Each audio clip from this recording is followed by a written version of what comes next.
नमस्कार। चलिए अपनी पेरेंटिंग की इस यात्रा को आगे बढ़ाते हैं। आज हम एक बहुत ही आम परेशानी, मतलब घर के कामों को लेके जो रोज-रोज की खींचतान होती है, उसे टीम वर्क में बदलने का एक बहुत ही सिंपल पर कमाल का तरीका देखने वाले हैं। उफ, जमीन पर पड़ा गीला तौलिया, हर तरफ बिखरे हुए खिलौने, ये सब उठा उठाकर क्या हर कोई थक नहीं जाता? लगता है ना कि ये हर घर की कहानी है। और फिर शुरू होता है रोज का वही सिलसिला। बार बार याद दिलाना, टोकना, और दिन के आखिर में हाथ क्या आता है? बस थकावट। सच में हमारी कितनी सारी एनर्जी चली जाती है इन सब में, है ना?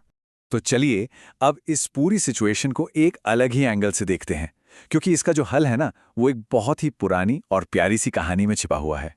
कहानी है एक नन्ही सी गिलहरी की। जब महान राम सेतु बन रहा था, तो ये छोटी सी गिलहरी भी अपनी पूरी ताकत से छोटे-छोटे पत्थर उठाकर समंदर में डाल रही थी, उस बड़े काम में अपना हिस्सा डालने के लिए। और यहीं पर इस कहानी का सबसे खूबसूरत हिस्सा सामने आता है। जब हम किसी बड़े मकसद का हिस्सा होते हैं ना, तो कोई भी कोशिश, कोई भी योगदान छोटा नहीं होता। असल में हर कोई, चाहे वो छोटा हो या बड़ा, बस ये महसूस करना चाहता है कि वो जरूरी है, कि उसका काम मायने रखता है। साइकोलॉजी की भाषा में इसी को इंट्रिंसिक मोटिवेशन कहते हैं। मतलब कोई काम किसी इनाम या सजा के डर से नहीं, बल्कि अंदर से आने वाली खुशी के लिए करना। उस गिलहरी को किसी ने कोई इनाम नहीं देना था, है ना? उसे तो बस उस बड़े काम में अपना योगदान देने की खुशी थी। तो सवाल यह है कि इस प्यारी सी कहानी की सीख को हम अपनी रोज की जिंदगी में कैसे ला सकते हैं। चलिए अब बात करते हैं इसके प्रैक्टिकल तरीके की। देखिए, सारा खेल है ना, वो शब्दों का है। इनमें बहुत ताकत होती है। जब हम काम या चोर्स कहते हैं तो एक बोझ सा महसूस होता है, लेकिन जैसे ही हम योगदान या कंट्रीब्यूशन कहते हैं तो एक मकसद, एक पर्पस जुड़ जाता है। सोचिए, बार बार टोकने से टीम वर्क तक का सफर, कितना बड़ा फर्क है। बस एक छोटा सा बदलाव और पूरी फीलिंग ही बदल जाती है। और इसे आजमाना बहुत आसान है। बस 3 सिंपल स्टेप्स हैं। पहला, एक फैमिली टीम मीटिंग बुलाइए, सबको इकट्ठा कीजिए। दूसरा, घर के काम शब्द को अपनी डिक्शनरी से हटाकर फैमिली कंट्रीब्यूशन कहना शुरू कीजिए।